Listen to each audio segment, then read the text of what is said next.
Elini kaldıracaksın, bundan başka güzel Düzce yoktur diyeceksin.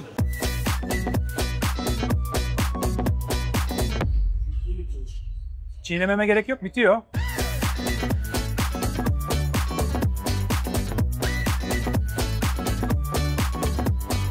Bunun içine cibes koymak nereden aklına geldi? Abi yarın pide yiyorum, şekerim vardı yiyemiyorum fazla ya. Abi dedesine yaptım, babasına yaptım, şimdi buraya yapıyorum. Bizde şıra, ciğer, köfte, piyaz. Bu dörtlü bizde yani meşhurdur. Yani hiç hayal etmezdim bak. Türkiye'de herhalde tektir. Yediğim en uygun fiyatlı, en lezzetli şeylerden bir tanesi. Burada Türkiye'nin ilk kolasını üretiyorlar. Lezzet köftelisi. Coğrafi işaretin alınmasında çok büyük emek harcamış. Yani doktor değiliz ama hastamız çok.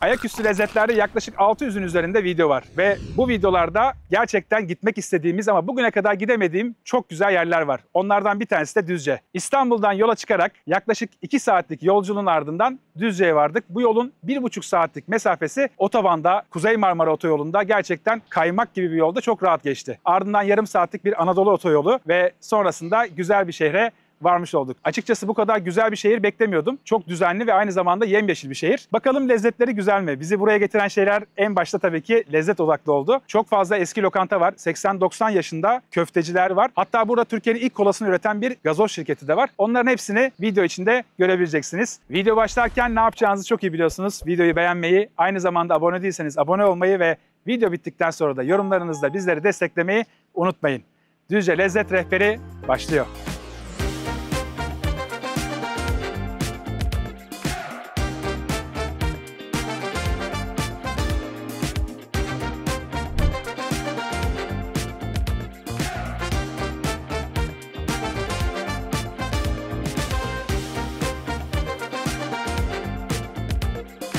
Tarihi börekçi İsmet Usta'nın yerine geldik. Güne nefis bir börekle başlayacağız. Sadece ben değil, aynı zamanda Düzceliler de börekle başlıyorlar. Burası 1972 yılında İsmet Usta'nın açtığı bir börek dükkanı. Ama asıl şube, yani ilk açılan yer Gaziantep Caddesi üzerinde olan dükkan. Burası bir buçuk yıl öncesinde falan açılmış. Çok da şık olmuş bence. Ferah, rahat, masalar arası bayağı bir mesafe var. Klimalı ortamda böreğimizi yiyoruz şu anda. Önümüzde 3 tane börek var. Bunlardan en önemlisi ve gerçekten buraya gelme sebeplerimizden biri olan su böreği. Bu özel bir börek, anlatacağım ama diğerlerini de anlatayım. Kemeraltı diye geçen bir börek var. İzmir Kemeraltı'nda böyle domatesli kıymalı börek yapan bir usta var. Ondan esinlenip de yaptıkları bir börek ama hamuru muazzam gözüküyor. Otlu peynirli olarak yaptıkları bir börek de burada. Toplamda 6 tane börek yapıyorlar. Boşnak böreği de dahil olmak üzere ama 3 tanesini deneyeceğiz. Aynı zamanda Milas'tan gelen çok güzel bir zeytinimiz var ve burada da Çanakkale ezine peynirimiz var. Domates söğüş tabağımız mutlaka olmazsa olmaz. Burada hani böreğin yanına böyle kahvaltılık bir şeyler söylemek istediğinizde alabiliyorsunuz bunları da. Güzel bir çayımız var. Çayla başlayalım güne.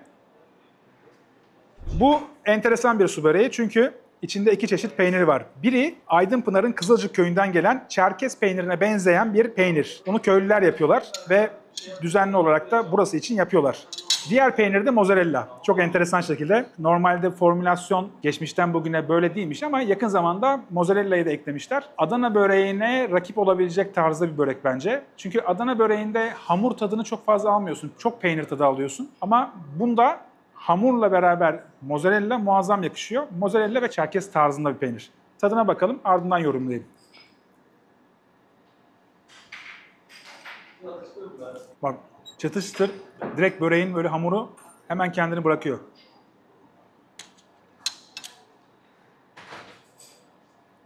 Böreğin hamuru un, su, limon tuzuyla beraber hazırlanıyor. Yani çok az da nişasta var. Bundan dolayı böyle çıtırlığı tam yerinde. Hamur dilimleri gerçekten olması gerektiği kadar ve çok güzel ayarlanmış. Börek yerken özellikle peynir yemek istemiyorum ben. Yani peynirin tadından öte böreğin hamurunun tadını almak istiyorum. Çünkü benim için börek demek hamur demek. O hamurun güzel olması gerekiyor. Burada peynir ön plana çıkmıyor ama çok güzel bir lezzet veriyor. Ailede hem Trabzonluk var hem Kafkaslık var, Abazalık var. Dolayısıyla iki farklı kültür olduğu için de birazcık birleştiriyorlar. Trabzon tereyağı var. Birazcık da mutlaka olmazsa olmaz tabii ki bu tarz böreklerde margarin var. İkisini karıştırıp hazırlıyorlar. Bence bu çok iyiydi. Şimdi öbür böreğe geçelim. Kemeraltı'na. Kemeraltı birazcık ilginç bir börek. Domatesli kıymalı. Yani benim aslında makarna yiyeceğim zaman mutlaka koymak istediğim 2 ürünü börekte tadıyor olacağız. Birazcık ilginç bir deneyim olacak. Şöyle biraz kesim şunu.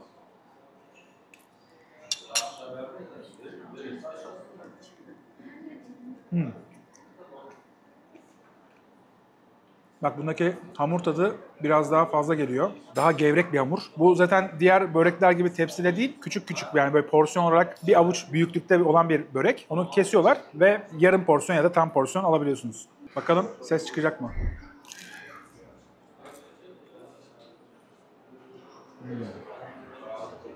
Duyuldu mu? Tamam. Şu anda muhtemelen herkes internetten börek siparişi veriyor ya da buzlukta börek varsa onu çıkarıyorlar. Abi ben izlerken mesela börek benim zaaf noktam. Yani köfte ve börek ikisi. Buzlukta her zaman var mutlaka. Çok enteresan yerlerden böreklerim var buzlukta mesela. Şu anda coğrafi işaret alabilir benim buzluk. Kemeraltı'nı da çok beğendim. Şimdi 3. böreğimizi denemek için önüme alıyorum. Bu da otlu peynirli olarak geçiyor. Yine kol böreği. Kol böreğini ayrı seviyorum çünkü hamuru çok yağlı olmuyor bence. Yani güzel ayarlanmışsa gerçekten çok lezzetli oluyor.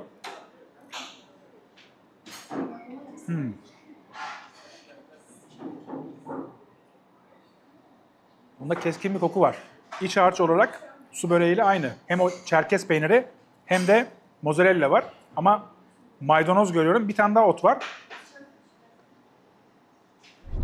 Limon tadı geliyor. Böyle asitli.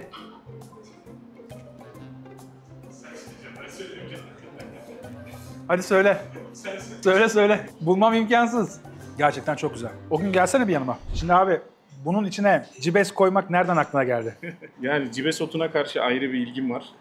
İstanbul'da genelde balık mekanlarında meze olarak getirdikleri zaman aklımda bir soru işareti oluştu. Acaba olur mu diye. Öyle bir karışım yaptım. Hoşuma gittiği için deniyorum ben. Kesinlikle çok güzel ama birazcık böyle asit oranı sanki o otun birazcık aromasını çok fazla verdiği için. Evet. Bu herkesin hoşuna gider mi bilmiyorum ama benim hoşuma gitti bu arada. Ben çok sevdim. Bunu tutkunları var mı? Gelip var, evet. Özellikle yiyorlar. Çok satıyoruz, evet. Bitiyor erken zamanda. Çok güzel. Bu son börek şu an mesela yediğiniz. Daha yok bugün. Abi ürünler çok güzel. Özellikle söyleyebileceğim benim şu kemeraltını çok iyi yapmışsınız. Yani hem kıyma kalitesi çok iyi, evet, hem domates tadı çok güzel geliyor. Ben böyle bir yaz döneminde hani makarna yersin ya domatesli kıymalı. Lazanya havası da var aynen ama hamuru bundan farklı galiba, evet, değil mi? Farklı. Ne aynen farkı var onun? Su böreğinin hamurunu biraz daha katı yapıyoruz. Bahsetmiştim. Evet. Onda kullandığımız un biraz daha farklı. Biraz daha akışkan ama çok yağlı yapmıyoruz farkındaysan. Dışarıda bazı kol börekleri çok yağlı oluyor. Evet, ben onu söyledim. Yani dedim ki yani börek çok yağlı değil. Evet. Normalde kol börekleri hep yağlı olur, evet, aslında. Aynen. Kullandığımız yağlar hep kaliteli yağlar. Daha yumuşak bir hamur o zaman, evet, bu. Daha yumuşak. Evet. Biraz daha fazla açıyoruz. Mayalanıyor o. Hı-hı. Bunda maya yok. Evet. O biraz daha mayalanıyor. Bekliyor. Biraz daha süreci onun uzun su böreğine göre. Çok güzel. Vallahi elinize sağlık. Teşekkür ederim. Afiyet olsun. Çok güzel. Ben bunu yemeye devam edeceğim. Tamam, biraz da peynirin tadına bakacağım. Sağ olasın. Teşekkürler. Şimdi güne 53 yıllık bir börekçide başladık. Bu tabii beni şaşırtıyor. Çünkü Düzce gibi bir yerde böyle bir börekçinin 53 yıldır var olması ve aynı şekilde börek yapması, hatta yenilikçi farklı tatları da sunması güzel bir şey. Ama burada Düzce'de çok fazla şey var. Yani tarihi 100 yıla yaklaşmış olan birçok işletme var. Bunları duydukça, bildikçe insan şaşırıyor. Çünkü İstanbul'dan yola çıkarken yol üstünde bir yerde yemek yemeye kalksanız Ankara'ya giderken çok fazla bir yer yok. Bolu'da mola verebiliyorsunuz. Hani çoğu kişi bana soruyor, hani siz soruyorsunuz ya nerede yiyeceğim diye. Düzce iyi adreslerden biri olabilir. Çünkü bu videoda göreceksiniz köftecisi, esnaf lokantası, dönercisi, gazozcusu, dondurmacısı, bunların hepsi 50 yılı devirmiş olan işletmeler. Börekçi de bunlardan biri. Bir de cibes otunu yani hiç hayal etmezdim bak. Türkiye'de herhalde tektir. Ezine peynirinden de alacağım. Ezine peynirini de böyle laf olsun diye koymamışlar bence. Zeytini de aynı şekilde. Zeytin ödüllü bir zeytinmiş. Tadı gerçekten çok güzel. Bu tam Yunan kalamataya benziyor. Üzeri çizilmiş. Gayet güzel. Etli. Tam böyle damakta yağını bırakacak. Of, anlattıkça şimdi sulanıyor ağzım. Neyse ben yiyeyim sizin adınıza.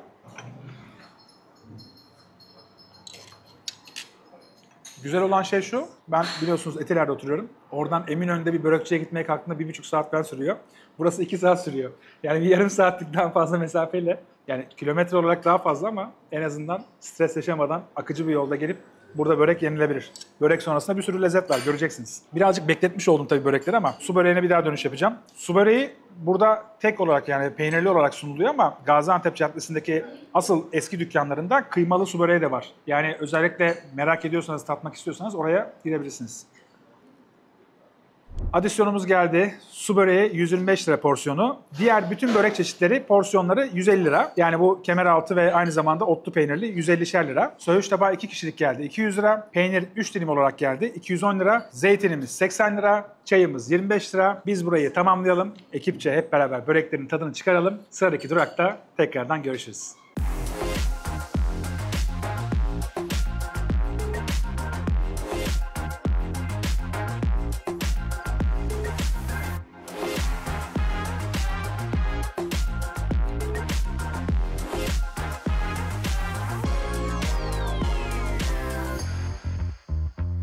Günün ikinci durağı için Eski Sanayi Çarşısı'ndaki Rumeli Lokantası'na geldik. Burak abi yanımda. Burak abi nasılsın? Çok sağ olun, çok teşekkür ederim. Hoş geldiniz. Hoş bulduk. Teşekkür ederim. O kadar güzel karşıladınız ki ve o kadar güzel anlattın ki dedi ki bunu kamera karşısında anlatman lazım. Çünkü senden daha iyi anlatamam ben. Önümüzde 3 tane yemek var ama buranın birazcık tarihiyle ilgili bahsedelim aslında.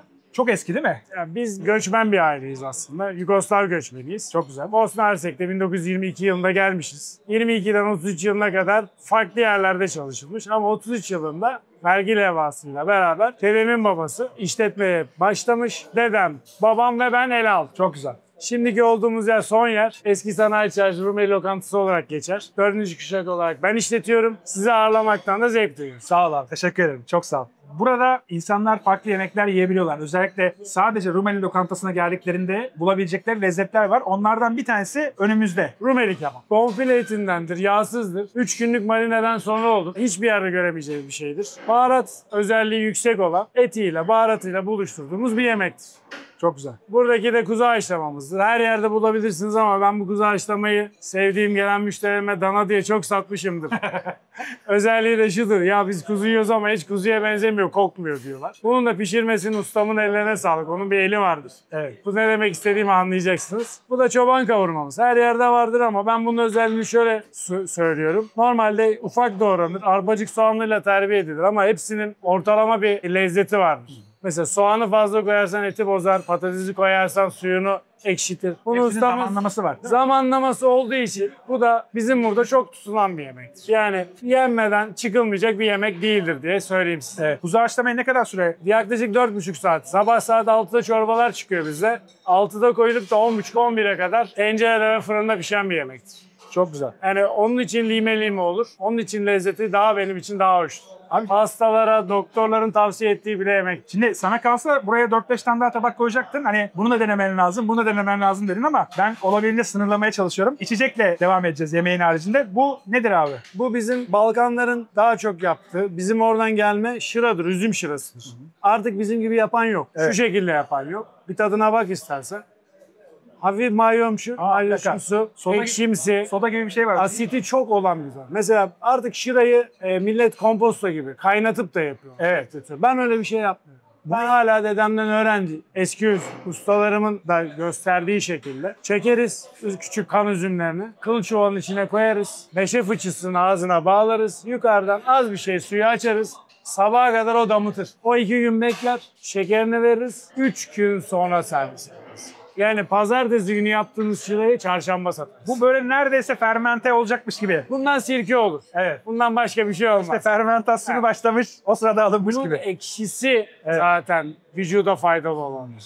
Yoksa ötekinde şekerli gelir, içmez ki. Doğru, doğru. Ama bilen bizde şıra, ciğer, köfte, piyaz. Bu dörtlü bizde yani meşhurdur. Ciğer de mi yemek lazım? Az ciğer arkası köfte, bir piyaz, bir şıra. Bu köfte konusu nasıl peki? Siz de farklı bir köfte yapıyorsunuz. Bizde safidir. 1 kilo kıymaya 100 gram malzeme koyarız. Ekmek olmaz içinde. Bol yoğrulur. Bir porsiyon 160-165 gram gelir. Har ateşte az pişirilir, öyle verilir. Islama köfte yapıyorsunuz. Islama ekmeği farklı. Evet. Köfte aynı. Islama bildiğimiz ekmek. Değişen bir şey yok. Bayağı bir kişi söyledi, dedi ki oraya gidip ıslama köfte yemeniz lazım. Onun dediler. için birkaç gün daha gelmeniz lazım. Misafirim olabilir. İnşallah, inşallah. Sağ ol abi. Teşekkür ederim. Peki, ekmekler de özel. Ekmekler Düzce'nin normal baston ekmeği. Herkesin sevdiği. Buradakiler çarşı ekmeği derler. Evet. Bu da Düzce'mizin seçkin olan fırınlarından köy ekmeği, tava ekmeği. Patates suyuyla falan yaparlar. Böyle rengi suyuyla mı? değişiktir. Patates suyunu verirler sarı olsun diye. Ha, anladım. Normalde Bolu'ların patatesli ekmeği var. Evet. Bu da onun gibi. Değişiktir, farklıdır. Bu da çok lezzetli. Çok güzel. Yani yaklaşık 4-5 çeşit ekmek veriyorum ben burada. Her gelen müşterimin isteğine göre ekmek veriyorum. Vallahi bravo abi. Çok güzel. Afiyet Yani olsun. 92 yıllık bir lokanta. Aynen. 100 yıla yaklaşmış olan lokanta sayısı herhalde Türkiye'de ne kadardır bilmiyorum. 18 tane mi ne bildiğim kadar. Öyle mi? Maşallah. Vallahi 18 tane diyebiliyorum. Bu Japonya'da 2500 tane. Japonya'da. 100 yıla aşkın firma sayısı 2500 tane. Biz de inşallah öyle oluruz ya. İnşallah. Aynı kalitede devam etsin de. O adamı gördün. Evet. Yapacak göz var mı onu sen söyleyeceksin. Ben söylemeyeceğim. O yapar bence. İnşallah. Biraz büyüsün yapar bence. İnşallah. Abi çok teşekkür ederim. Afiyet Çok sağ ol. şeker olsun. Ben yemeklerin tadına bakacağım. Seni Afiyet daha fazla alıkoymayayım. İşler yoğun malum. Herkes sağ ol. çok gelmeye Afiyet başladı. şeker Sağ olsun. olun. Teşekkür ederim. Sağ olasın.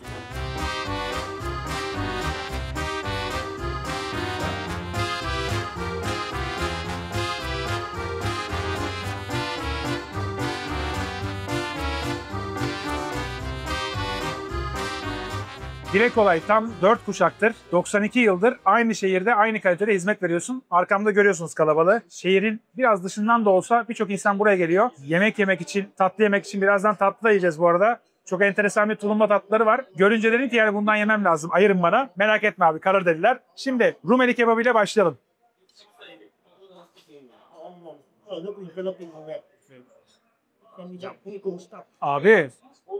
Abi bir dakika. 3 gün marinasyon dedi.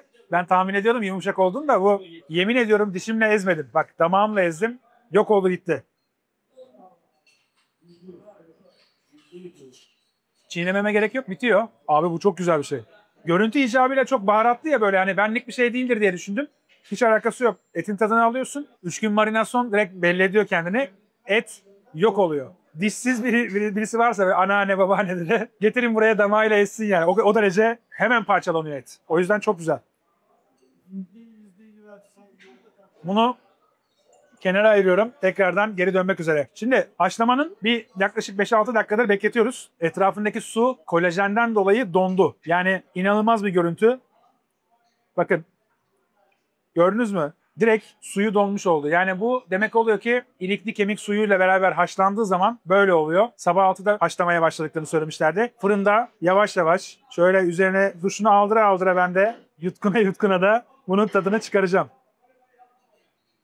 Çok güzel gözüküyor. Bak esnaf lokantası deyince ben bir şunun görüntüsünü almam lazım ya. Özür dilerim valla, böyle bir şey olamaz. O taraftan görmeniz ama pes pembe eti. Sizin için çekiyorum. Böyle bir et olamaz. İnanılmaz gözüküyor. Gidiyordu. Gidiyordu heyecandan. Elim ayağım birbirine karıştı. Neyse bulaştırmadık herhalde. Valla bu sahneyi görmemen lazım Muhammed. Yani eti şöyle göstereyim. Pembe renkte, çok ağır bir ateşte, kısık ateşte piştiği çok belli. Bunun zamanlaması, içine koydukları ilikli kemik suyu, bunlar hep gerçekten fark ettiriyor. Haşlama yapmak dışarıdan kolay gibi gözükse de bence çok zor bir şey. Çünkü ayarını kaçırdığın zaman kuzu etini at çöpe daha iyi. Yani kuzu çok lezzetli bir et ama bunun suyunu, yağını içinde hapsetmedikten sonra ve bu şekilde pişirmedikten sonra anlamsız. Yanındaki patates büyüklüğü bence böyle olmalı. Gerçekten büyük olmalı. Onu sen çatalla böyle yara yara yiyeceksin. Tadına bakıyorum.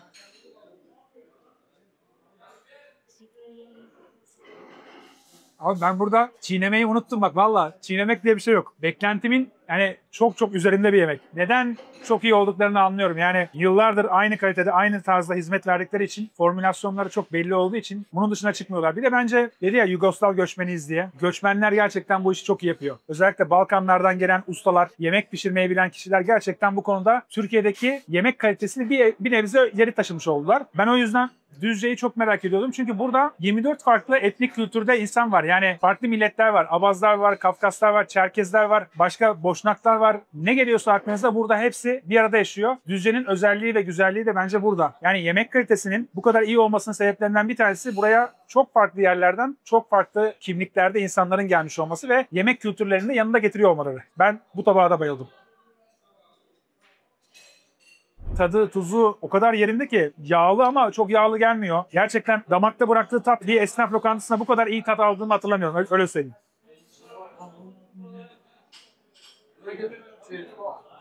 Patates inanılmaz kıvamlı.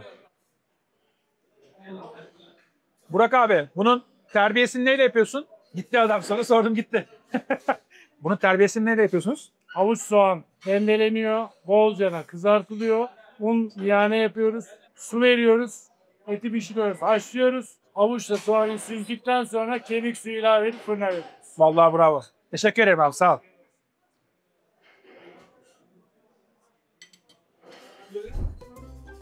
Aklıma geldi. Burada bir olay vardı. Yani böyle bir su varsa bu tarzda yerler bulduğum zaman o kadar seviniyorum ki. Yani sizi gözüm kapalı tavsiye edebileceğim esnaf lokantalarından biri burası.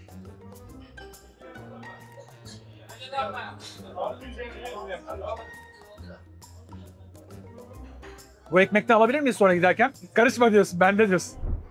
Ekmek olay. Düzce'de böyle bir yer bekliyor musun? Düzce'de böyle bir yer asla beklemiyorum. Bir de Yani şu anda şurada bir fiyat listesi var. Gözüm oraya kayıyor ama böyle bir fiyatlar olamaz abi. Yani bu kaliteyi bu fiyatlara veriyorsa et yemeği, pilav, cacık hepsi 400 lira. Bulgur pilavı az 50 lira. Kuru fasulye 100 lira. Az porsiyon. Lahana sarma 70 lira. Dolma 70 lira. Sade döner az 190 lira. Tam 280 lira. 280 lira döner mi kaldı? Döner yapıyorlar ama %75'i kıymadanmış. O yüzden çok denemek istemedim. Yağlı bir döner gibi gözükmüyordu. Ben döneri biraz daha yağlı ve et olarak seviyorum. Dolayısıyla onu denemek yerine sulu yemekleri denemek istedim.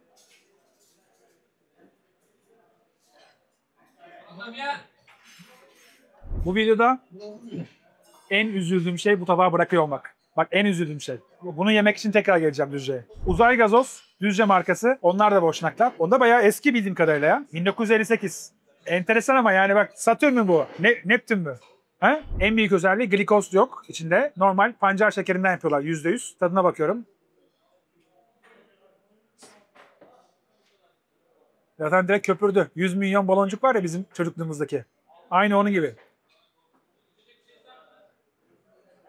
Güzel. Bu gazozla ilgili özellikle uzay markasıyla ilgili bu videoda da bir şey bulacaksınız. Merak etmeyin. Videonun şu ana kadarki kısmını eğer beğendiyseniz bir beğen butonuna basarsanız çok mutlu olurum. En azından bir Rumeli lokantasının hatırına basabilirsiniz. Şimdi çoban kavurmamız var. Bu da antrikottan yapılıyor. Yağı alınmış olan bir antrikot etinden. Altındaki gördüğüm kadarıyla suyu yine çok güzel. Ekmek yine işe yarayacak.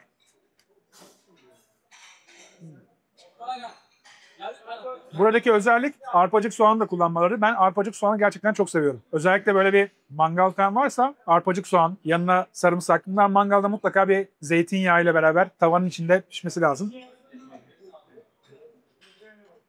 Evet, ekmek yine başrole gelsin. Çünkü altındaki su ekmekle beraber yemesi için gerçekten çok müsait.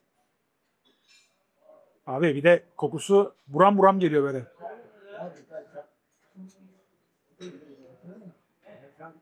Suyunda arpacık soğanın tadı biraz daha fazla var. Et o kadar güzel ki. Yani buradaki yediğim etlerin hiçbirinde ben çiğneme yapmadım yani neredeyse. Neden böyle oldu anlamadım yani. Çok fazla efor sarf etmeden yemeğin kalitesi kendini belli ediyor. Çok fazla çiğnemenize gerek kalmadan direkt yutabiliyorsunuz. 3 tabağı da çok beğendim. Şöyle bir durum yapacağım. Normalde çok yapmayacaktım bunu ama şu ıslama köftenin bir tadına bakmak istiyorum. Buraya gelmişken çünkü merak ediyorum. Bunlar bu kadar güzelse ve birçok kişi ıslama köfte yemen lazım diyorsa onların sözünü dinleyeceğim. Burak abi bir ıslama köfte alır mıyım? Bir. Teşekkür ederim. Islama köftemiz geldi. Biliyorsunuz ki köfteden daha önemli ekmeğin nasıl ısıtıldığı ve nasıl bir tada sahip olduğu önemli. O yüzden ekmeği şöyle koparıyorum. Biraz böyle şeyi andırıyor bana. Annem yumurtalı ekmek yapardı böyle. Tavada çevirirdi. Aynı onun gibi olmuş. Kızarmış böyle sağa solu. Güzel. Köfte Burak abinin demin anlattığı gibi 1 kiloya böyle çok azıcık soğan, çok azıcık baharat, tuz falan koyaraktan yapıyor. Kışın sarımsak da koyuyormuş, yazın koymuyormuş ama. Onu bilerekten yiyebilirsiniz. Bir tadına bakalım.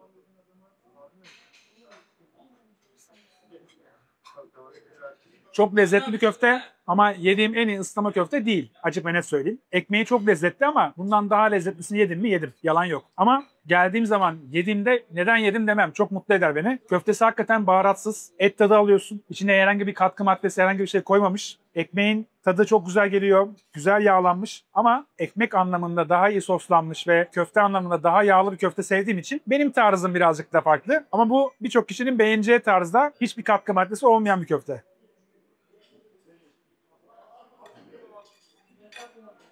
Hatta uzun süre yoğrulmuş. O damakta belli oluyor. Gene çiğnemedim ben ya. Ben bugün var ya hiçbir şey çiğnemiyorum. Çiğnemeden Düzce. Başlık hazır. Şimdi köfte çok güzel ama bugünkü tempom birazcık yoğun olduğu için ve hava da sıcak olduğu için bunu tamamen bitirmeyeceğim. Muhammed'le bölüşeceğim. O sırada güzel bir tulumbamız var. Tulumba da buradaki başka bir tulumbacıda hazırlanıyormuş. Ama böyle sohbet ederken yakarlar abi. Yakarsa da kızarsan haberin olsun dediler. O yüzden burada yemek istedim. Burak abi tatlıyı alabilir miyiz? Tamam abi. Bu normalde Düzce tulumbası. Tombul tulumba diye geçer. Severiz. Bunun sahibi, bunu yapan kişi bu tulumbayı bize özel yapıyor aslında. Başkasında yok mu böyle? Normalde yok ama talep o kadar çok artınca şey olmadı. Ne deriz? Mecbur olarak da vermek zorunda kaldı. Bu kaymak ne kaymağı? Manda kaymağı. Nereden geliyor? Evet, bu Bahçeköy'ünden geliyor. Ha. Taşköprü'de arkadaşım var Salim diyor. Çok severim. Ailecek de görüşürüz. Selam söylemiş olalım. Kendi yapar. Tamam. Kaymağını yiyoruz adamın çünkü yani. Bunun servisi böyle mi yapılıyor? Ben size böyle yaptım. Ha, teşekkür ederim. Normalde üstüne koyuyoruz. Herkes fındık sevmiyor. Evet. Böyle yaptım, bir de bunun tadına bak. Vallahi teşekkür ederim ama bu biraz böyle sert bir hamur gözüküyor. Evet. Normale göre daha sert. Dünyada bu yumuşak olmaz. Zaten bir gün. Ertesi gün yumuşar, bunu çöpe atarız. Bu orijinal, gerçekten 2 kişinin elinden geçenmiş. Vallahi teşekkür ederim abi. Çok sağ ol. Afiyet olsun. Sağ olasın. Bu tarzda bir tatlı varsa normalde sade yemeği tercih ederim ama bu gerçekten özel. Giritlerin marketten bir ürün almadıkları için bu tarzda şeyleri seviyorum. Özellikle kaymaklı yemenizi tavsiye edeceğim diye düşünüyorum. Çünkü kaymak da çok güzel gözüküyor.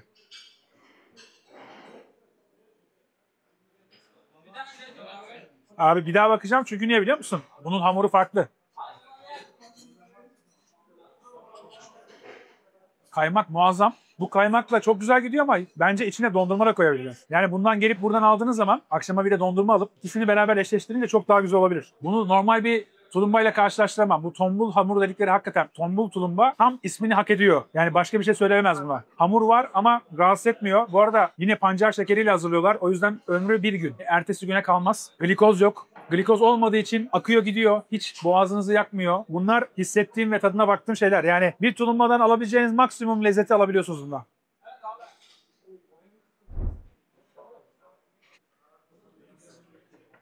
Tulumba böyle yenir abi.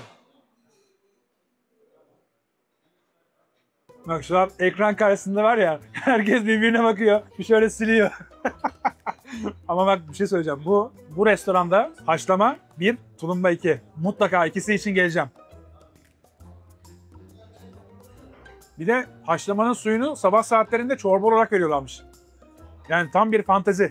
İyi ki Düzce'de yaşamıyorum valla. Herhalde 150-200 kilo olurum ha. Devam ederim yemeğe ya. Hiç durmazdım. Abi ben bu kadar lezzetli olacağını nereden bileyim buraya girerken? Sanayi esnaf lokantası diyoruz. Yani bizim alıştığımız tarz normalde beklentimiz lezzetli bir şey olması ama bu kadar lezzetli olmasını beklemiyor insan. Tuluma çok güzeldi ama ben birkaç tane daha yiyeceğim. Siz de onları görmeyeceksiniz. Hatta yanıma da paket alacağım. Sevgili eşim merak etme. Sana da getiriyorum. Fiyatları söyleyelim, ardından Sarıkı durağımızda devam ederiz. Adisyonumuz geldi çok güzel şekilde. Haşlama 380, kavurma 280, Rumeli kebabı 280, şıra 50, tulumba kaymaklı 80, ıslama köfte 250. Ben böyle fiyatlar görmedim daha uzun zamandır. Yani kavurma nasıl 280 anlamadım. Türkiye'de Trabzon'da da yiyorsunuz, İstanbul'da da yiyorsunuz, Düzce'de de yiyorsunuz. İstanbul'daki 500 liraysa buradaki niye 280 onu anlayamıyorum. Bir de bu lezzette inanılmaz yapıyorlar. Hele ki haşlama 380 diyor. Yani ben geçenlerde Maslak'ta yedim 600 lira verdim. Yani bilemiyorum. Hem fiyat hem lezzet olarak bence şu an rakipsiz. Çok iyi. Yediğim en iyi haşlama. Öyle söyleyeyim. Tulumba kaymaklı diyor ya 80 lira. Kaymağın K'sini dokundurunca zaten 80 lira yazıyorlar. Vallahi sinirim bozuldu. Bir sonraki durakta görüşürüz.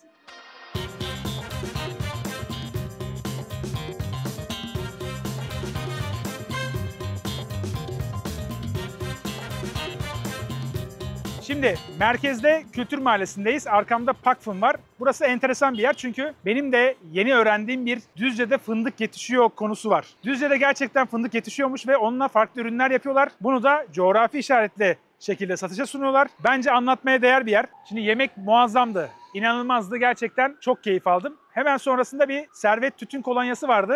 O Düzce için olmazsa olmaz bir yer. Oraya uğradık. Oradan bir kolonyamızı aldık. Türkiye'deki birçok cumhurbaşkanı ve yurt dışından gelen birçok kişi de kolonyalarını oradan alırlarmış. Ecevit mesela Ankara'dan İstanbul'a gelirken oraya uğrayıp kolonyasını alırmış. Hatta İngiltere Sarayı'nda kraliçe özellikle bu markanın damacanayla kolonyasını almış. Gerçekten enteresan. Dolayısıyla geldiğinizde oradan alabilirsiniz. Arkamda yine buranın özel ürünlerinden bir tanesini satan Pakfın var. Fındıklı tahin helvası yapıyorlar. Aynı zamanda fındık satıyorlar ve fındık ezmesi satıyorlar. Ama şöyle bir şey var. Fındık dediğimiz zaman işte Giresun, Ordu, hep Karadeniz bölgesi devreye girer. Orası akla gelir. Bu sefer farklı bir şey var. Düzce fındığıyla yapıyorlar. Onu da görmüş olacağız. Coğrafi işareti de almışlar. İçeride bir sürü ürün var. Hepsinin tadına bakacağız. Size işletmeciyle de tanıştıracağım.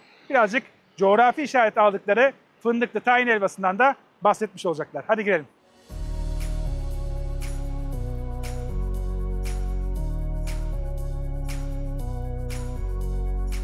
Şimdi Pakfın'dan Aytuğ Bey ile beraberiz. Merhabalar. Merhaba Onur Bey, Nasılsınız? hoş geldiniz. Teşekkür ederim. Siz nasılsınız? Sağ olun, ben de iyiyim. O kadar güzel anlatıyordunuz ki dedim ki bunu kayda almamız lazım. Teşekkür ederim. Çünkü burada gerçekten anlatılmaya değer bir ürün var. Evet. Nedir bu ürünümüz? Bu fındıklı tahin helvamızın Düzce menşei işaretli ürünümüz. Tamamen fındık ve tahin unundan oluşuyor. %32 fındık atıyoruz biz helvamızın %32. içine. Sizin tadınıza bakmasını isterim sizin. Şöyle Vereyim size. alalım. Bakın tadına. Fındık oranı yüksektir içindeki. Fındıkla tayinin karışımıdır. Bizim coğrafi işaretli ürünümüz. Burada Düzce'ye gelip de hediyelik almayan yoktur bunda. Bu biraz da normal tahin helvalarına göre daha az yağlı. Daha az yağlı, evet. Biraz daha böyle un kıvamında. Biraz daha daha un dağılıyor. kıvamında, az da dağılıyor. Aynen öyle, aynen Güzel. öyle. Bundan böyle şey olabilir. Bir tatlının içine üzerine koyabilirsin. Tabii ki. Ufalayabilirsin. Böyle bayağı ufalanıyor ağızda bu arada. Evet, direkt dağılır ağza zaten. Keserken de hafiften. Şey çok güzel geliyor. Fındık tadını çok güzel veriyor. Hı hı. Şekeri var biraz. Hı hı. O rafine şeker değil herhalde değil mi? Pancar şekeri. Pancar şekeri. Tamam. Tamam. Bizde sadece glikoz kullanılmaz. Bizde sadece pancar şekeri kullanılır. Çok güzel. Fındık tabii ki olmazsa olmaz. Fındık tabii Düzce'mizin olmazsa olmaz değerlerinden. Geçim kaynağımız. Birçok kişi Düzce fındığını bilmiyor. Evet, maalesef. Ne kadar zamandır üretim var burada? Biz 2011 yılından beri Pakfın adıyla bir üretimdeyiz. Tabii öncesinde de devam ediyorduk ama biz öncesinde sadece yurt dışına çalışıyorduk. Birazcık daha bu sektöre gireli 2011'den sonra başladık. Bizim amacımız Düzce'mizin fındığını tanıtmak. Çünkü Düzce'nin gelir kaynağının %70'i fındıktan oluşuyor. Ben şimdi ilk defa duyduğum şeyler var. Mesela yani şu çikolatayı herhalde birçoğunuz seviyordur. Yani Evet. Ferrero Rocher. Evet. Reklam değil bu arada. Ben gerçekten sevdiğim ürünlerden bir tanesi. Evde çok tüketiyorum. Bunun içindeki fındık mesela Düzce fındığıymış. Evet. Çok şaşırdım. Düzce'de fabrikaları var. Burada kabuklu fındık alımı yapıyorlar ve hemen hemen %80 fındığını alıyorlar. Düzce'nin fındığını alıyorlar. Vallahi Çikolata bravo. sanayisinde, sanayide özellikle fındık, Düzce fındığı bir numaradır. Hani Giresun yağlısı yemelik, kuru yemişte lezzetlidir, güzeldir. Bizim kullandığımız da zaten Giresun yağlısı diye geçiyor. Neden geçiyor? Öyle diyoruz biz. Yağlı fındık diyoruz. Giresun'dan gelen dedeler, vatandaşlar zamanında buraya Giresun yağlısı ağaçları dikmişler. Bu ağaçlardan Giresun kaliteli fındıklar çıkıyor. Ama Bravo. yağ yağ oranı ne Düzce'deki çakıldak fındığı dediğimiz kadar az, Evet. ne de Giresun yağlısı kadar fazla. Tam ortada. O yüzden yediriyor. Normalde 70 gram fındık yediğinizde Giresun yağlısı bir doygunluk hissi verir. Ama bizim Düzce'mizin yağlı fındığını yedikçe yiyebilirsiniz. Vallahi yani. ben yerim. Uzun uzun yerim. Afiyet Ekran olsun. karşısında. Ayaküstü lezzetler izlerken gider. Evet. Online sipariş verebiliyor mu insanlar bunları? Online sipariş verebiliyorlar. Platformlarda ürünlerimiz var. Telefondan sipariş alıyoruz. Geldikleri zaman da buradan Geldikleri alabiliyorlar. zaman Düzce'ye geldikleri zaman buradan satış mağazamızdan rahatlıkla alışveriş yapabilirler. Biz fuarlara gidiyoruz. Antalya'da bilirsiniz Görex fuarına gidiyoruz. Yanımızda Giresun, Ordu, Trabzon oluyor. Onlar da fındık satıyor. Vatandaş geliyor Antalyalıdır ya da başka bir ildendir. Evet. Düzce'de fındık yetişmiyor diyor. Evet. Ve bizden almıyorlar. Yan taraftan Giresun'dan alıyorlar. Oradan alıyorlar ve biz bu da kötü hissediyoruz.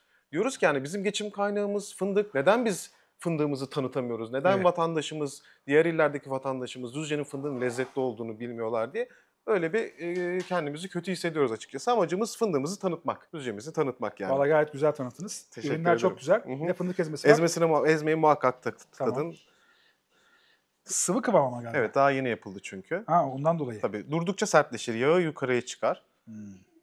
Bunda da %75 fındık, %25 pancar şekeri. Ekstra için hiçbir şey yok.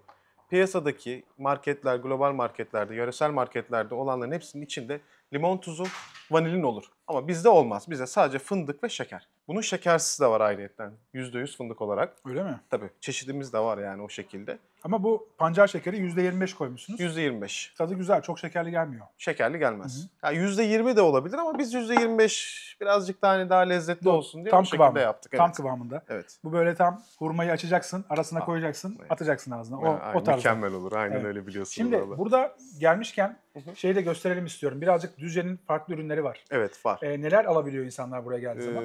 Dağ çileği reçelimiz var. Dağ çileği reçeli de özellikle Düzce'de de meşhurdur. Bizim fındık bahçelerinin altında. Onları alıyorlar. Tadına baktığınız fındık ezmesi, fındık helvası, işte kabak tatlısı özellikle Düzce'nin de meşhurdur. Kabak tatlısından alıyorlar. Burada bir pirinç görüyorum. Pirinç var, evet. Konuralp pirincimiz. O da böyledir. Çok güzel bir pirinçtir bu da. Çok lezzetli bir pirinçtir. Bizim bu Konuralp bölgesinde yetişir. Bundan özellikle hediyelik olarak Ya çok çıkıyor. enteresan. Düzce'de mesela bu kadar farklı ürünün olduğunu çok aklıma getirmemiştim. Evet, Yani evet. çeltik tarlasının olması bile çok enteresan bir Evet, şey geliyor evet, bana. evet. Doğrudur. Burada Çok bir kişi bilmiyor. Orada fındık yağı. Fındık yağı. Evet. Onunla ne yapılabiliyor? Nerede Fındık kullanılıyor? yağında özellikle kızartmalarda kullanılabiliyor. Yanma derecesi çok yüksektir. Balık çok güzel oluyor. Ondan sonra salataları kullanabilirsiniz. Derin kızartmada o zaman Tabii ki patates de çok lezzetli oluyor. Özellikle patates kızartması mükemmel oluyor fındık yağında. şey yapıyor musun abi? Yaz patatesi yapıp üzerine domates sos, biberler falan kızartıyor musun? Yapıyoruz abi, Ha, yapıyoruz. Allah. Hepsini Eyvah, eyvah. yapıyoruz. Biz de seviyoruz yemeği. Ama yani mesela fındık yağı zeytinyağı kadar şeydir, sağlıklıdır. Fındık özellikle fındık yağı kolesterole, kalbe çok iyi gelir. Özellikle kalp hastası olanlar, kolesterolü olanlar fındık tüketmesini tavsiye ederim. Evet. Düzce'nin mesela sirkelerimiz vardır. Sirkeleri de çoktur Düzce'nin. Çok fazla ürün Elma var burada. sirkesi, alıç sirkesi, detoks sirkesi çıkarttılar, enginar sirkesi. Burada bir Bunlar elma sirkesi var Evet. ama bu birazcık daha şey galiba değil mi? Yabani elma. Yani normal Yabani bildiğimiz elma, evet. Yabani elma o yüzden biraz daha farklı. Tadı- Farklıdır. Sindirime çok iyi gelir, hazımsızlığa çok iyi gelir. Özellikle diyet yapanlar kullanıyor. Ben alıyorum o zaman. Alıç sirkesi de kalp ve damara çok iyi geldiği için alıç sirkesi alıç da tamamen şeydir. O da detokstur. Detoks. Yeni bir ürün o da. Farklı bir ürün. Alternatif bir ürün evet. Abi, Düzce'nin firması o Beni da. kandırmayın şimdi. İşe yarıyor mu gerçekten? Valla benim eşim diyetisyen. Evet. Kullandırıyor. Danışanlarını da kullandırıyor. Kendisi de kullandırıyor. Çünkü diyete başlangıç süresinde illaki özellikle kadınlar hazımsızlık çekiyor. Doğru. Bu o hazımsızlığı alıyor. Ben diyette başlarken ben de aynı şekilde. İllaki. En fazla 2 gün sürüyor abi. Yani kadınlarda daha fazla sürüyor. Öyle mi? Ananas sirkesi çok tüketiyorum bu ara. Evet, o da Elma var. sirkesi tüketiyorum. Evet, o Onları da var. böyle sabahları bir değişimli olarak yapıyorum. Hı hı. Salatalarda çok fazla kullanıyorum. Güzel oluyor. Doğru Bizim söylüyorsun. mesela Akçak Hoca'nın kestanesi vardır. Meşhurdur da kestanesi. Evet. Kestane balı çok hediyelik gidiyor. Burada bir deli bal diye bir şey var. Deli Hatta bal, bir evet. ayı vardı bir tane. Çok Şurada. bal dediği için bayılmıştı değil mi? Hani, Aynen. hakikaten o burada oldu yani Düzce'de. O Düzce'de Yığılca ilçemizde oldu. Zaten Yığılca bal olarak da meşhurdur. Sadece kendi kooperatifde yetişen balları şey yapıyorlar. Arılarda bal elde ediyorlar. Çok kaliteli Biraz bal daha elde ediyorlar. ilaç gibi galiba değil mi? İlaç. Tadı Tamamen. yani Tamamen. çok fazla yememek lazım. Tamamen ilaç. Metabolizmayı güçlendiriyor. Enerji veriyor. Tamamen şeydir yani. Ama Ya- çok yedi mi tutuyor. Uyarıyı yapalım. Tansiyonu çıkar. Kişiyle beraber kaymakla ben yemeğe kalkarlarsa böyle sabah Acı kadar acı bal dediğimiz deli balı kullanmasınlar ama kestane balını istedikleri kadar, çiçek balını istedikleri kadar kullanabilirler. biz uyarımızı yapalım. Ya doktor değiliz ama hastamız çok. Bu Evet. kanalı izleyen. O yüzden. Peki fiyatlar nasıl abi? Mesela bu ürün ne kadar şu an O fiyatı? 550 TL, 800 gramı. Fındık mesela almaya kalktığımız zaman. Fındık işte 500 gram vakumlu ambalajlarda satıyoruz. 440 lira. Kilosu 880'e geliyor. Yağlı fındıktır. Çifte kavrulmuştur. Fındık ezmemiz 250 gram. O Tamam. 200 TL'ye geliyor. Güzel. Kabak tatlımız 400 TL, 750 gram. Güzel. Bunları Evet. internet sitesinden de İnternet görebilirler. sitesinden güncel fiyatlarımız vardır. Hepsini Oradan paketle hepsini yapıyorsunuz. paket yapıyoruz, kargo yapıyoruz. Dünyanın hepsini her yapıyoruz. yerine mi? Valla Amerika'ya gönderdik, Kore'ye gönderdik, Öyle mi? Libya'ya gönderdik. Tabii ihracatımız da var çok Şaka şükür. yapmıştım ama gerçekten göndermişler hakikaten. Helal olsun. Yani Amazon.com Amerika'da satışımız vardı. Ha. Devam ediyor. İşte kendi sitemizde genelde yöresel olarak daha iyiyiz tabii. Tabii. Bu bölgede Türkiye'de daha iyiyiz. almak istediğinizde hem Tabii. geçerken uğrayabilirsiniz hem de Tabii. online olarak da Her alabilirsiniz. zaman, her zaman. Çok kapımız teşekkür açık. ederim. Ben Çok sağ ol. teşekkür ederim. Valla Sağ çok olun. güzel anlattın. Ayağınıza sağlık. Fındık çok değerli. Özellikle Düzce için çok değerli bir ürün. Bunu da göstermeden yapamadık. Umarım beğenmişsinizdir Evet, fındığımızı. şimdi yemek yemeye gidiyoruz. Tamam. Gel istiyorsan sen bize. İnşallah. Yoğunsun birazcık. Evet. Paketler bekliyor. O yüzden Evet, paketler bekliyorum. biz devam ediyoruz. Sana kolay gelsin abi. Teşekkür ederim. Görüşürüz. Teşekkür ederim. Sağ ol. abi.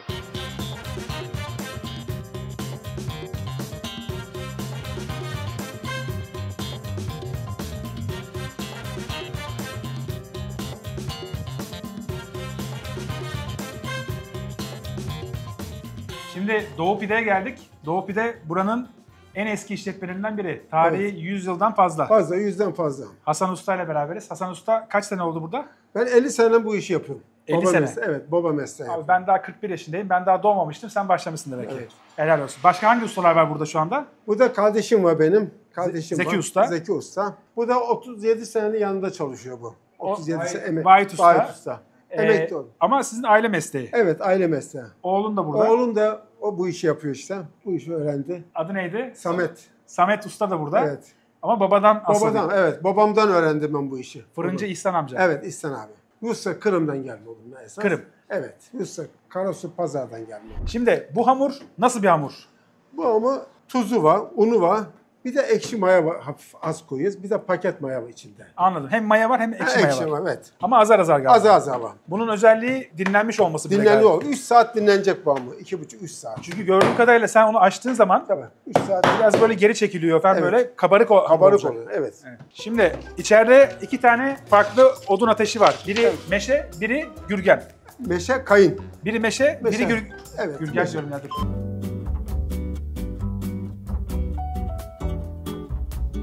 İçeride 2 tane farklı odun ateşi var. Yani odun var. Tamam. Odun var. Şimdi içeride 2 tane farklı odun var. Biri meşe, biri gürgen. Kayın. Kayın. Ah, Kayın. tamam bir daha giriyorum dur bekle. Şimdi içeride 2 tane farklı odun var. Biri kayın, biri meşe. Meşe.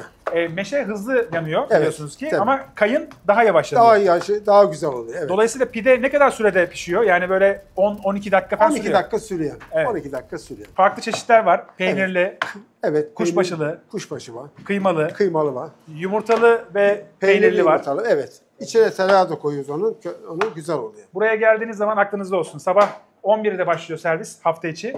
4'te bitiyor. 4'te bitiyor ama 4'e kalmıyor merak etmeyin. Daha önce gelmeniz lazım. Hafta sonu da farklı bir ritüel var. Evet, pazar günü 9'da başlıyor, gene 4'te bitiyor. Neden 9'da başlıyor? Burada çok fazla Tatarlar. var, Evet. Kırım Türkleri var. Evet. Onlar bir ritüel onlar için değil mi? Evet, Yani tabii böyle onların şey oluyor, şemgolu, sabah kahvaltısı pideyi çok severler. Pazar günü tabii. o zaman pazar geliyorsanız sabah 9'da burada olun. Ben uyarayım yani. Pide kalmıyor çünkü. Hamura rezervasyon yapma denen bir şey var ya, o burada var işte. Şimdi baksana şu kıymalı kısmı bayağı bekletilmiş, güzel duruyor. Bu yumurtalı ve kaşar peynirli. Kaşarlı, yumurtalı. Onlar kuşbaşılı etli. Bunların hepsi akşamdan hazırlanıyor. Mesela yarınınki bu akşam gidecekler kasaba kapattıktan sonra onu hazırlayıp ertesi güne servis edecekler. Hiçbir Tabii. şey ertesi güne kalmıyor. O güzel. Hiç kalmaz hanım. Üf. Baksana, görüyorsun. Bak görüyorsun. Vallahi çok güzel duruyor. Bak, Suyunu bırakmış. görüyorsun. Daha pişmedi daha. Burası o kadar sıcak ki ben şu an kanter gibi. Bana bir peçete versenize. Daha 50 derece var. Ömrümden ömür gitti şu anda. Hasan Usta hikaye ne zaman başladı? Şimdi deden geldi aslında senin buraya ilk önce. Evet. Yaklaşık senin 50 yıl. Ondan öncesi ne kadar? Baban ne kadar yaptı bu mesleği? Babam da 45 yıl yaptı babam. 45 yıl. Sen 50 yıl. Evet. Öncesi var. Önce O de zaman var. 100'ün üzeri. Tabii 100'ün fazla. Ama tarih belli değil mi? Tayyip Eli'den işte abi. Abi keşke onu bulabilsek bak. Çok güzel olur. Varsa aramızda böyle araştırmacı, daha geçmişlere giden veya anneannesi, babaannesi, dedesi Evet. Düzce'de olup da burada yemiş olan varsa söylesin. Ama 50 yıl diyorsun. 50 yıldan önce olması lazım. Tabii 50 yıl. Tabii. Tabii. Güzel. 4 kuşak o zaman devam ediyor şu anda. Devam edeceğiz tabii abi. Abi Ne yapalım? bırakmayın. Çok Bırakmayacağız. güzel. Sağ olursak gücüm yettiği kadar devam edeceğiz. Allah sağlıklı ömür versin. Ömür Uzun Allah, ömür versin. tabii. Peki sen günde her gün bir tane yiyor musun? Pide mi? Evet. Abi yarım pide yiyorum. Şekerim var yiyemiyorum fazla ya. Allah Allah. Vallahi yiyemiyorum. Yoksa yarım pide yiyorum yani. Ama pidesiz aç kalıyorum abi ya. Baksana. Abi sen şeker gibi adamsın. Ne şekeri var Pideye ekstra? Bak, hani. Bak. Baksana. Bak, görüyorsun. Yalnız yağını o kadar güzel bırakmış ki. Bu kıyma tek çekim mi? Bu tek çekim oluyor. Tek çekim. Tek. Dana, antrikot. Dana. Döşten. Döş. Tamam, dananın döş kısmı. Döş şimdi hani. Neden dersen kuzu yok bunda hiç. Hani koymaz koka. Düzce'de çoğunlukla böyle kuzuya karşı bir ön yargı var. Yok. Çok kuzu sevmiyorlar. Yemezler. Yemezler. Mesela kuzu koyarsın yemezler. Vay be. Hani bizim de burada huyumuz öyle. Mesela İçerisi bu şu an- 30 seneden beri geliyor beni pide yemeye geliyor. Öyle mi? Doğduğundan beri geliyor pide yemeye. Yani çok güzel bir şey değil mi ama şimdi ailesiyle, babasıyla, dedesiyle Evet, gelenler oluyor. Onlar gerçekten çok değerli oluyor. Tabii, yani tabii. burada 3 kuşak, 4 kuşak aynı yemeği yedikleri zaman çok daha anlamlı oluyor. Mesela 3 kuşaktan beri gelenler var. Mesela soruyorum 3 kuşaktan beri pide yapıyorum. Mesela bunu dedesine yaptım, babasına yaptım, şimdi buna yapıyorum. Evet, Hani ne oluyor? 3 kuşak oldu abi. evet. Aynen öyle. Çocuğu da gelecek hani. O Şu da kesme geliyor. sahnesi var ya beni bitiriyor. Ha. Yani Ses gelecek abi. abi ses gelecek bak. Bak ses gelecek abi. Abi ses gelecek abicim. Kıymalımız hazır. Yanına ne geliyor? Kuşbaşı geliyor, Kuşbaşı. peynir geliyor. Tamam, okey. Üçünü de aldık mı? O zaman ben masaya geçiyorum Hasan Tamam Usta. abi. Peki ben de geliyorum. Eline sağlık. Sağ ol abi. Ben de geliyorum abicim. Ben de Tamam sana- sen de gel. Beraber yiyelim o zaman. Tamam.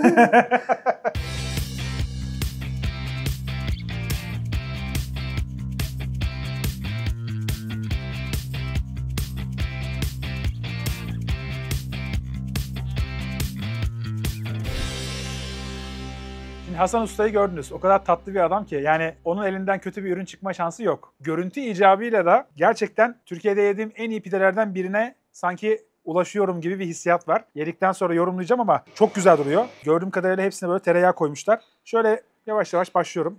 Sıcacık bu arada.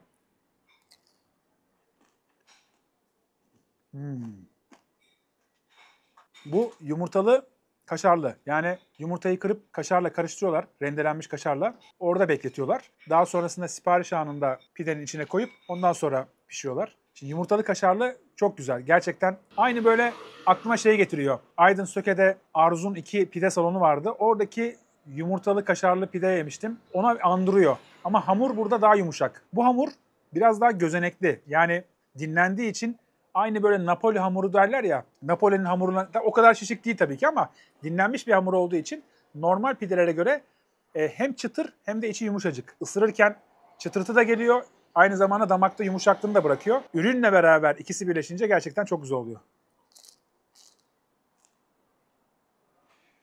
Kıymalıya geçtim. Bu arada hava şu an çok güzel esiyor. Gerçekten günün en güzel tarafı bu herhalde. İstanbul'da uzaklaşıp böyle püfür püfür esen bir yerde yemek yemek. Şimdi kıymalıya geldik. Bu da kıyma, demin gördüğünüz içeride nasıl fokur fokur fırından çıktıktan sonra kendi yağını bırakmış. İçinde böyle yüzüyordu adeta. Dökülmemesi için damağa direkt götürmek gerekiyor. Deniyorum.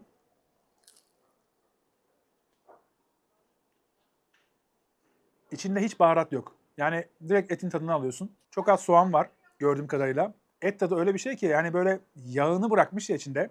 Yağlı bir et bu arada. Çok beğendim. Çok güzel ve bu hamurla beraber çok uyuyor.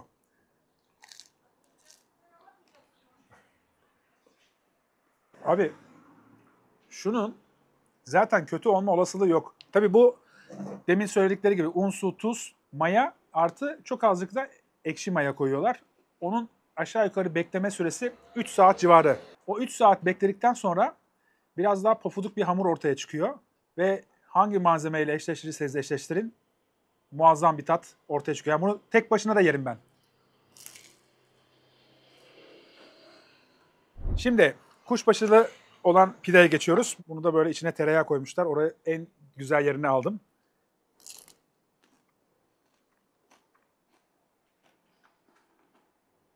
Bak bu da ayrı bir lezzet. Kuşbaşılı da çok güzel. İlginç olan şey şu. Burası 100 yılın üzerinde bir lokanta. Onlar bile bilmiyorlar ne kadar süre olduğunu. 50 yıldır aynı tezgahta, aynı işçilikle bir hamur açmak muazzam bir olay bence. 65 yaşlarına geldi değil mi Hasan Usta? 67. 67 yaşında hala işinin başında valla, bravo. Normalde ben 67 yaşında çalışmamayı düşünüyorum. Emekli olmayı düşünüyorum. Ama kendisi helal olsun devam ediyor çalışmaya. Bu kıymalıyı bir daha alacağım. Bir tane de peynirliden yiyeceğim. Gerçekten çok güzeller çünkü. Ben bu arada fiyatları söyleyeceğim size. İnanamayacaksınız. Bence şunu bir yiyeyim. Ağız tadıyla. Bir iki bir şey daha söyleyeyim bunlarla ilgili. Hasan Usta'ya diyorum ki her gün açık mısınız? Bayramda 2 gün kapalıyız diyor. Yani o kadar çalışkanlar, düşünün yani. İşine aşıklar. Bir de aile mesleği olunca, dededen gelince tabii ki işine birazcık daha sarılıyorlar. Lezzet konusunda bence sizi burası çok tatmin edecek. Yani Düzce'de böyle bir işletmenin olması gerçekten muazzam. Buraya sahip çıkılması lazım. Uzun yıllar herkesin gelip denemesi lazım. Ben gerçekten bugüne kadar denemediğim için kendimi ayıplıyorum. Kusura bakmayın. Bundan sonra Düzce'ye geldiğim zaman gideceğim 2-3 lokanta kesinleşti şu anda. Onlardan bir tanesi de burası olacak. Ben çok beğendim. Fiyatları öğrenelim, ardından sıradaki durağımıza devam edeceğiz. Evet, adisyonumuz geldi. Yani ne desem bilmiyorum. Düzce beni çok şaşırtıyor. Burada aldığım lezzet karşılığında verdiğim para, ya biraz daha fazla vereyim demek istiyor insan. Şimdi bana kızacaklar var. Abi öyle söyleme efendi. Düzce'de böyle bir şey olmaz. Düzce'de hakkı neyse onu istiyorlar. Ama bence uygun fiyat. Yediğim en uygun fiyatlı şu anki en lezzetli şeylerden bir tanesi. Kıymalı pide 150 lira, peynirli pide 170 lira, kuşbaşılı pide 170 lira. Eğer bunları karışık olarak isterseniz de 180 lira. Yalnız şöyle bir durum var. Ete 2 gün içinde zam geliyormuş. Biz bu videoyu böyle Temmuz sonunda çekiyoruz. Ortalama olarak da Ağustos sonu gibi yayınlanacak. Ağustos sonunda siz geldiğinizde mutlaka zamlanmış olacak ama olacağı en fazla 15-20 lira bir şey olur yani. Daha ötesini yapacaklarını sanmıyorum. Gerçekten bu fiyata yiyebileceğiniz en iyi pidelerden bir tanesi. Ben çok memnun kaldım buradan ve şöyle söylemek istiyorum. Buraya tekrardan geleceğim. O yüzden Doğu Pide benim için listenin ilk sıralarına yerleşti Türkiye'de. Sıradaki durağımızda devam edelim.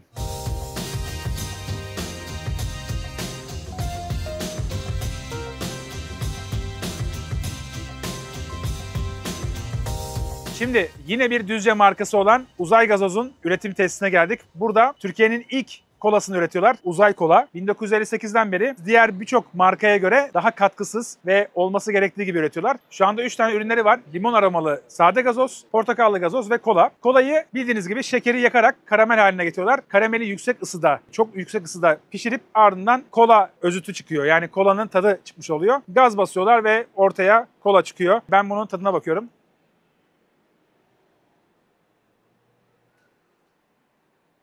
bayağı kola bu. Yani hakikaten yani birisi gözümü kapatsa içine ne olduğunu görmesem kola derim ama bu birazcık daha gazı boğazımı yakmıyor. Yani daha böyle el yapımı yapıldığı belli oluyor. Birazcık daha üzerine düşünüldüğü belli. İçinde ne yazıyor ona da bakalım. Su, şeker, karbondioksit, karamel, asitlik düzenleyici, doğal aroma verici. O kadar. Ben beğendim yani en azından bu dünya markalarındaki tada yakın. Hatta belki onundan daha çok sevecek olanlar vardır bunu. Daha böyle sade. Bir de Türkiye'nin ilk yerli kolası olması. O da çok önemli bence. Ve Düzce'den çıkıyor olması da önemli. Bunu da gelmişken sizlere göstermek istedim. Geldiğiniz zaman marketlerde bulabilirsiniz. Ben üretim tesisinden aldım şimdi. Sağ olsunlar beni misafir ettiler ama siz geldiğiniz zaman mutlaka burada marketlerde bu kolayı ve diğer gazozları da alabilirsiniz. Şimdi merkeze gidelim. Bir dondurma yiyelim. Ardından da son durak için tekrardan güzel lezzet durağımız devam etsin.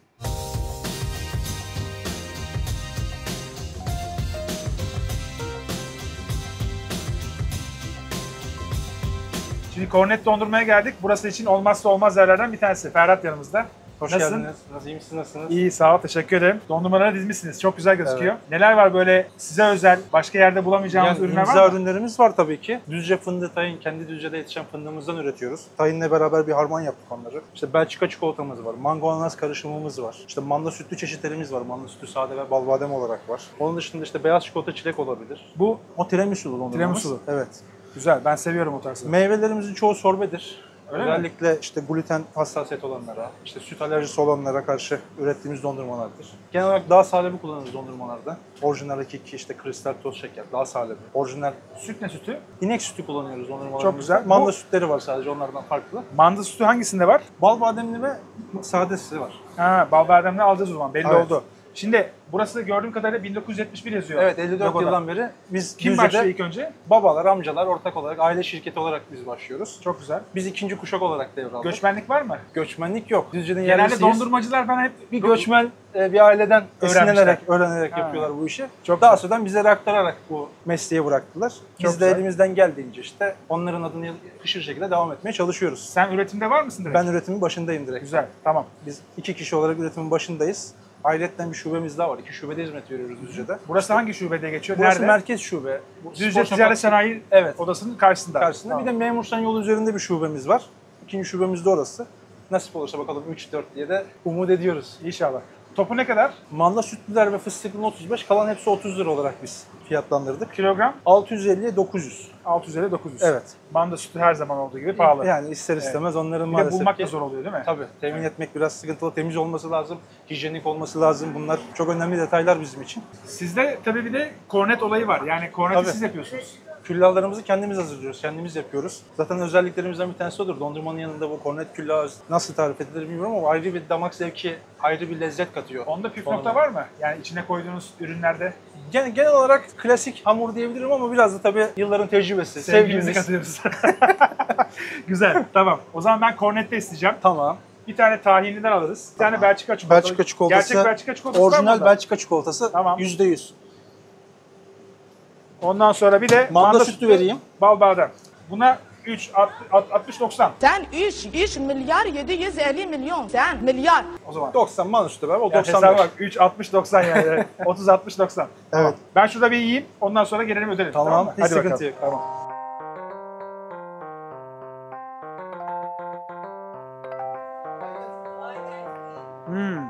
Belçika çikolatası çok güzel geliyor.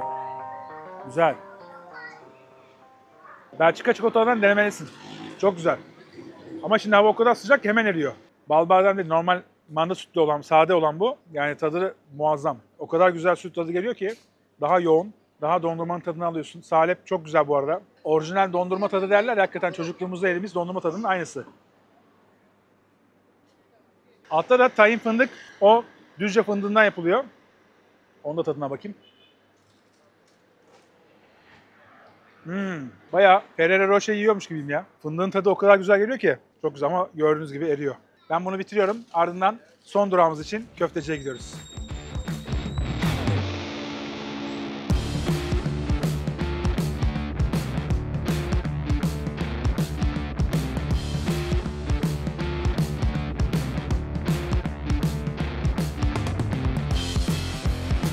Rize'de, Almanya'da, Hannover'de böyle dedim. Dünyada yeşil Düzce kadar güzel bir Düzce yoktur. Gelin görün dedim. 1000 kişi Hannover'den, herkes buraya girdi. Şimdi aynısını ben sana söylüyorum. Elini kaldıracaksın. Bundan başka güzel Düzce yoktur diyeceksin. Senin Allah'ına kurban olurum.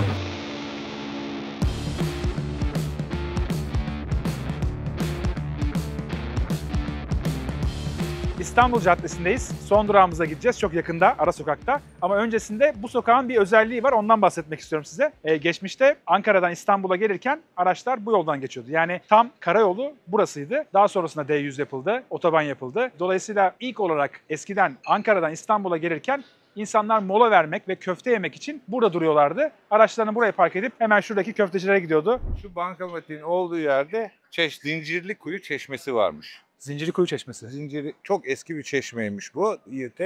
Burası yani 700-800 yıllık bir tarihi var. Çok bir şey Konurak en eskisi. Evet. Buralar batakmış. Burada bir çeşme var. Bu çeşmeden akan su buradan gidermiş. Otobüs durakları bizim köfte oradaymış. Otobüsler dururmuş küçük böyle 303'ler. O otobüsler hatta camlarını orada yıkarmış. Akşam oldu son otobüste de babamın dayı çocukları binermiş İstanbul'a giderlermiş parayı harcarlarmış sabah ilk otobüs 5'te gelirlermiş burada tekrar köfte dükkanına giderlermiş. Öyle anlatırlardı. Son otobüste giderlerdi yani. Vallahi süper. Ya burasının işte eski otoyol olması çok enteresan bir hikaye. Tabii yani. tabii. E5 olmadan önceki otoyol burasıymış. Eski İstanbul resimlerinden de görebilirsin böyle Düzce resimlerinde hepsinde var yani. O küçük böyle otobüsler, eski üstüne böyle bavullar koyan otobüsler hepsi buradaymış yani. Bu gördüğünüz baştan şu PTT vardı. Oraya kadar en eski adası bu. Sonradan hatta bu şimdi göstereceğim duvarlar çift 3 tane tuğla üzerine eski çingen tuğla üstüne yapılmış binalar. Sonradan birkaç tane eklenme yapmış. En eski adası bu. Depremde de yıkılmayan tek adası bu. Her taraf yıkıldı yeniden yapıldı. Daha sonradan 2-3 kat oldu ama şekilsiz bir şey oldu. Şimdi yeni projelerinde burayı yıkmak istiyorlar ama yıkamıyorlar. Eski bir yapı olduğu için, tarihi bir yapı olduğu için en eski Düzce'nin merkezi burası kaldı. Bu dükkana ne zaman geçtiniz? Bu dükkana 1958 yılında geçtik. 58'de. Evet. Daha önce başka bir yerde kiradaydılar. O zaman bu dükkan 1959. Daha öncesi de var. Tabii var. Babanızın Yoğurt, koyun yoğurdu Evet. yapıyorlardı. İşte bütün bölgeye koyun yoğurdu ve sütünü bizimkiler, büyükler ihraç ediyordu. Daha sonradan babamın dayı çocuklarından el alıyorlar köfteyi ve devam ediyorlar. Çok güzel. O zaman ailede daha eski gelenekler. Var. Tamam. Köfte var. Arnavutlarda köfte var. Her zaman olduğu gibi. Aynen. Et Arnavut'un hakkı. O zaman yiyelim biz de bir. Tadına bakalım.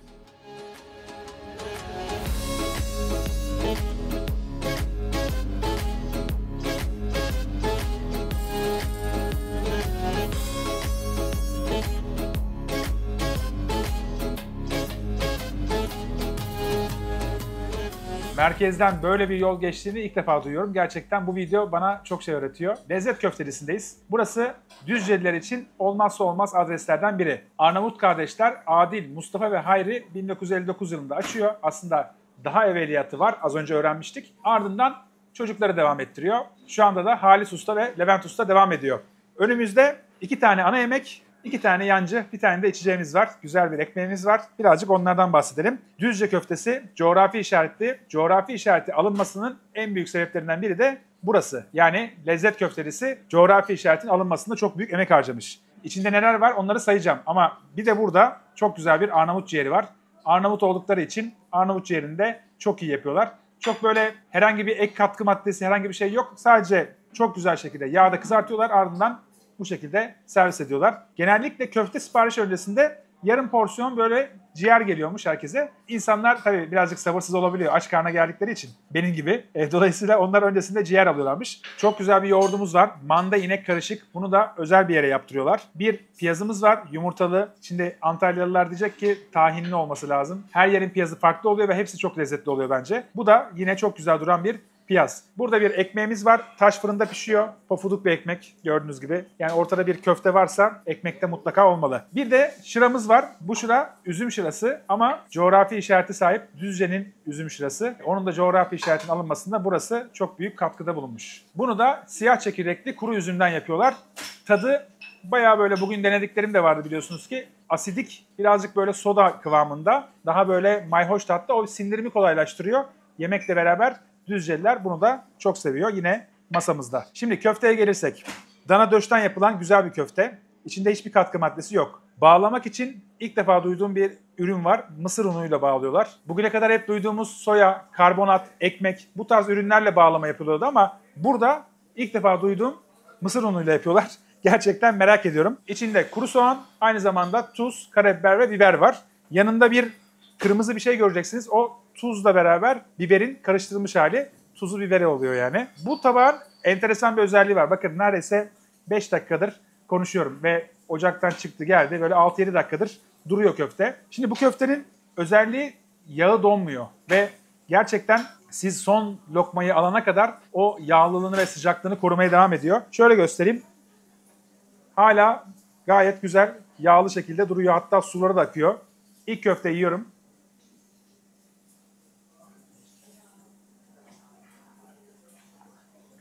Köfte mısır unuyla köfteye alışık olmayanlar için garip gelebilir ama çok enteresan bir bağlama yöntemi. Et tadı alıyorsun. Yani başka hiçbir şeyin tadını almıyorsun. Mısır unu öne geçmiyor. Biraz karabiber tadı aldığımı söyleyebilirim ama et tadı köftede olmazsa olmaz. Yani tamamen damağı ele geçiriyor. Yağlı bir köfte ama bu çok böyle kuyruk yağı veya kavram yağındaki gibi bir rahatsız edicilik değil. Etin kendi yağı var. O yüzden damakta böyle çok güzel devam ediyor. Köftenin tadı kalmaya devam ediyor. Bunu bir ekmekle beraber yemek lazım ya. Ben böyle bu kadar güzel bir ekmek olunca bu sefer bir tuza da batırayım. Baksana ya, acayip.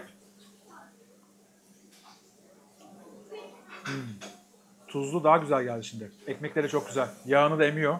Köfte çok güzel. Köfteyi kenara ayırdım. Şimdi hepsinin tadına baktığım için ve bütün gün boyunca yemek yediğim için tadına bakarak gidiyorum. En sonunda öğrendim. Ciğerden önce yoğurda bakmak istiyorum. Oo, yoğurt kalıp gibi. Güzel. Bunlar çok güzel ayran olur. Yağ oranı düşük. Tam köftenin yanına eşlik edecek bir yoğurt. Köftenin veya işte diğer ciğerin önüne geçmeyecek bir yoğurt. O yüzden güzel. Ve çok da böyle sulanmamış. Altta birazcık sulanmış ama beklettiğim için sulandı. Bir de hava çok sıcak şu anda. Ama yoğurdun üst katmanı kaymak gibi ya resmen. Damakta eritiyorum yani. Çok güzel. Şimdi ciğere gelelim. Arnavut ciğerinin tadına bakıyorum. Merak ediyorum çünkü burası Arnavutların işlettiği bir işletme ve Arnavut ciğerinde her zaman onlar daha iyi yapıyorlar bence. Bir de suyuna bakıyorum. Bu bizim normalde alışık olduğumuz İstanbul'da yediğimiz veya diğer şehirlerde yediğimiz Arnavut ciğerlerinden farklı. Ciğer tadını çok güzel alıyorsun. Dana ciğer bu arada. 5-6 dakika civarında yağda pişiyor. Üzerine biber ve tuz. Başka hiçbir şey konulmuyor. Yanında güzel bir biberi ve domatesi geliyor. Ve tabii ki tuzla biber karışımı da tabağın yanında eşlik ediyor. Ben bunu da beğendim. Sakatat seviyorsanız mutlaka masada olması lazım bence. Köfteden önce güzel gider. Çok güzel. Piyaza giriyorum. Bunu da limonlamak lazım. Şöyle etrafa sıçratmadan profesyonelce, bak tabağın dışında hiçbir yere limon akıtmam.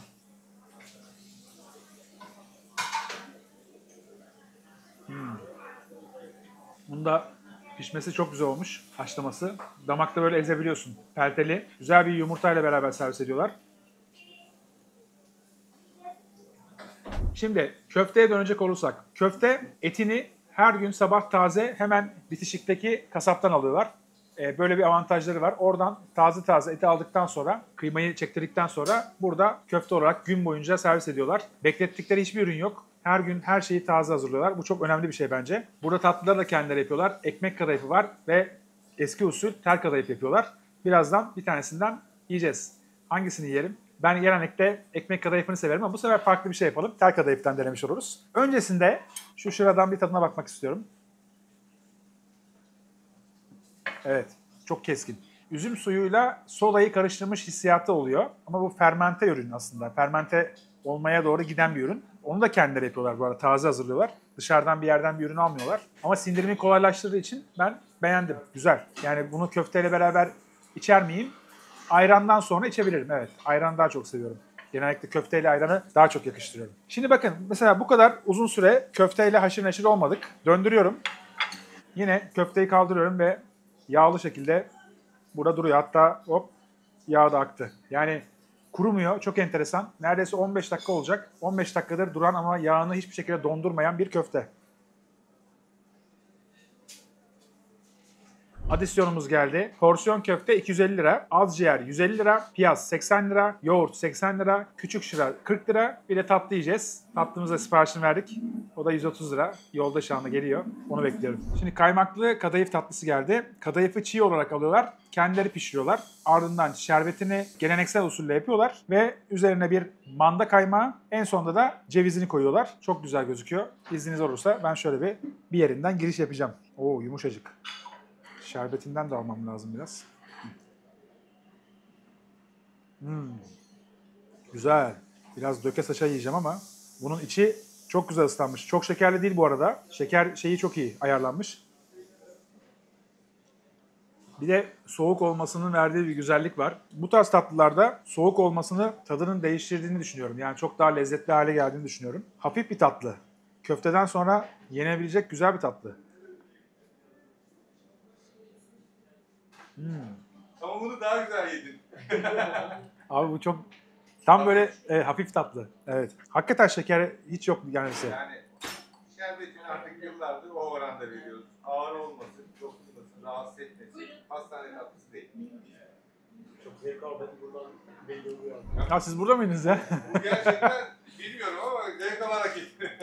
Abi yani bugün biraz tuzlu yedim. Ayıptır söylemesi çok fazla. Ama üzerine böyle bir tatlı denk gelmesi çok iyi oldu benim için. Bugün beni Düzce çok şaşırttı. Çünkü Düzce'de hiç beklemediğim lezzetlerle karşılaştım. Ve burada çok daha fazlasının olduğunu söyleyebilirim. Araştırdığınız zaman gerçekten fazla işletme var. Hepsi böyle 60 yıllık, 70 yıllık. Onları da ilerleyen zamanlarda farklı videolarda göstermiş olacağım sizlere. Çünkü burası İstanbul'dan Ankara'ya giderken hem yol üstünde kalıyor, yol üstünde uğrayabileceğiniz bir yer oluyor. Aynı zamanda sadece burası için de gelmeye değer bence. Bugün göstermiş olduğum tüm duraklardan ben çok memnunum. Hepsi birbirinden değerli işletmeler. Hepsi Türkiye'nin korunması gereken, uzun yıllar devam etmesi gereken işletmeleri. Düzce ile ilgili paylaşımlarımız bizden bu kadar ama ilerleyen zamanda mutlaka devam edeceğiz. Yeni videolar çekeceğiz. Kasım ayı, Aralık ayı gibi bir Düzce rehberi daha gelir muhtemelen. Ama o zamana kadar bu rehber sizler için en iyi rehber olsun. Lezzetle ilgili gidebileceğiniz, görebileceğiniz birçok yeri tek bir videoda görmüş olun. Videoyu beğendiyseniz beğen butonuna basmayı, abone değilseniz abone olmanız benim için çok önemli. Eğer Düzceliyseniz kesinlikle abone olmanız lazım artık. Ve tabii ki video ile ilgili yorumlarınızı da aşağıya yazarsanız çok mutlu olurum. Önümüzdeki hafta yeni bir videoda tekrardan görüşmek üzere. Hoşçakalın. Can I tell you what's on